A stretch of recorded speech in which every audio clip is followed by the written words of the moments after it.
بسم اللہ الرحمن الرحیم۔ سامعین اکرام، آج کی جو ویڈیو ہے وہ اس حوالے سے کہ قربانی کرنے والے کے لیے ہے کہ ناخن اور بال نہ کاٹیں۔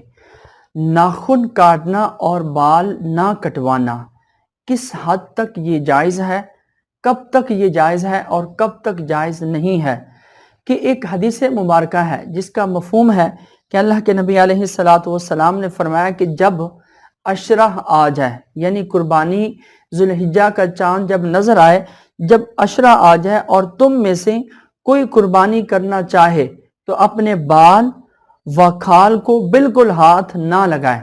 یعنی اس طرح کے آپ علیہ السلام کی حدیث مبارکہ ہے۔ اب عوام کے ہاں کیا رائج ہے کہ بھئی بال نہیں کاٹنے چاہیے، ناخن نہیں کاٹنے چاہیے۔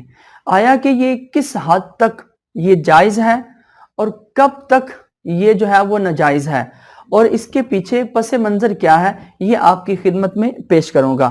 اس حوالے سے مفسر شہیر حکیم الامت مفتی احمد یارخان نعیمی رحمت اللہ علیہ فرماتے ہیں کہ جو امیر وجوباً، یعنی ظاہر ہے جو استطاعت رکھتا ہے قربانی کی، اس کے اوپر تو قربانی واجب ہے۔ جو امیر وجوباً یا فقیر نفلی طور پر قربانی کا ارادہ کرے تو وہ ذی الحجہ الحرام کا چاند دیکھنے سے قربانی کرنے تک ناخن اور بال اپنے بدن کی مردار کھال وغیرہ نہ کاٹے نہ کٹوائے، تاکہ حاجیوں سے قدرے، یعنی تھوڑی سی ان جیسی مشابہت ہو جائے کہ وہ لوگ احرام میں نہ ہی تو حجامت کرا سکتے ہیں، اسی طریقے سے تاکہ قربانی ہر بال ناخن کے لیے جہنم سے آزادی کا ایک فدیہ بن جائے۔ یاد رہے کہ یہ جو حکم ہے کہ اپنے بال اور ناخن نہ کاٹے، یہ مستحب عمل ہے، یہ حکم استحبابی ہے، یہ مستحب عمل ہے۔ اگر اس کو کوئی کرے گا تو اس کو ثواب ہے، اور اگر کوئی نہیں کرتا، اپنے بال اور ناخن کٹوا لیتا ہے، تو اب اس کے اوپر گناہ نہیں ہے۔ بدقسمتی سے ہمارے معاشرے میں اس کو بڑھا چڑھا کر اس کا درجہ مستحب سے زیادہ کر دیا گیا ہے۔ ایسا لگتا ہے کہ اگر کوئی شخص ان دنوں میں ناخن یا حجامت کرواتا ہے یا بال کٹواتا ہے تو اس نے کوئی غلط کام کر دیا ہے، تو ایسا ہرگز نہیں ہے۔ اسی طریقے سے حتی الامکان مستحب پر عمل کرنا چاہیے۔ البتہ کسی نے بال یا ناخن کاٹ لیے تو اس کے اوپر کوئی گناہ نہیں ہے، اور ایسا کرنے سے قربانی میں خلل بھی نہیں واقع ہوگا، قربانی درست ہو جاتی ہے۔ لہٰذا قربانی والے کا حجامت نہ کرانا بہتر ہے۔ اگر کرا لے گا تو اس پر گناہ نہیں ہے، اگر نہیں کرائے گا تو اس کے لیے یہ بہتر ہے۔ بس اس کا اتنا ہی حکم ہے۔ اگر نہ کرائے گا تو اس کے لیے بہتر ہے اور اس کو ثواب ملے گا۔ اگر وہ ناخن کٹوا لیتا ہے، بال کٹوا لیتا ہے، تو اب اس کے اوپر گناہ نہیں ہے۔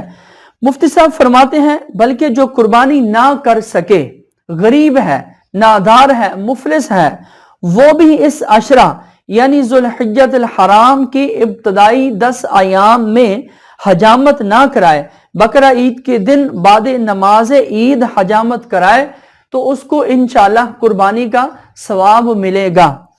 اسی طریقے سے ایک اور مسئلہ آپ ذہن میں رکھ لیجئے کہ 40 دن کے اندر اندر ناخن تراشنا، بغلوں اور ناف کے نیچے بال صاف کرنا یہ ضروری ہے۔ 40 دن سے زیادہ اگر تاخیر ہے تو یہ گناہ ہے۔ اگر ایک شخص نے 40 روز ہو گئے یا 35 روز ہو گئے، اس نے ناخن نہیں ترشوائے اور اپنے زیر ناف جو بال ہیں وہ نہیں کٹوائے، اب اوپر سے ذوالحجہ کا چاند نظر آ گیا، تو ذوالحجہ کے چاند نظر آنے سے اب اگر وہ ناخن نہیں کاٹے گا، بال نہیں کٹوائے گا، تو 40 دن سے زائد کا اس کا دن ہو جائیں گے۔ تو اب 40 دن کے زائد دن ہو جائیں گے، اب تو اس پر گناہ ہوگا۔ لہٰذا اس کے لیے بہتر یہ ہے کہ اب وہ ناخن کاٹے اور بال ترشوائے، جو ہے وہ بغلوں کے بال جو ہے وہ کٹوائے اور زیر ناف جو بال ہیں وہ کٹوائے۔ یہ ان کے لیے عمل بہتر ہے جن کو 10 دن ہو گئے، 15 دن ہو گئے، 20 دن ہو گئے ہیں کہ انہوں نے ناخن نہیں کاٹے اور ان کے 40 دن کے اندر اندر اگر وہ نفل پر عمل کرنا چاہیں، اس مستحب پر عمل کرنا چاہیں تو وہ اس مستحب پر عمل کریں اور ان کو اس کا ثواب ملے گا۔ ایسا نہیں ہے کہ ایک بندے کو 35 دن ہو گئے، 40 دن ہو گئے، اس نے ناخن نہیں کاٹے، زیر ناف بال نہیں کٹوائے، اب وہ ذی الحجہ کا چاند نظر آ گیا اور 10 دن وہ اور اس نے سوچ لیا کہ بھئی ان دنوں میں تو بال کٹوانا جائز ہی نہیں ہے، اگر وہ یہ سوچ لیتا ہے تو اس کے اوپر گناہ ہے۔ تو یہ ہے اس کی قربانی کے ایام میں بال کٹوانا اور ناخن ترشوانا کس حد تک جائز ہے اور اس کا کتنا ثواب ملے گا۔ تو یہ آپ کی خدمت میں پیش کی، اللہ تعالیٰ اس پر عمل کرنے کی توفیق عطا فرمائے۔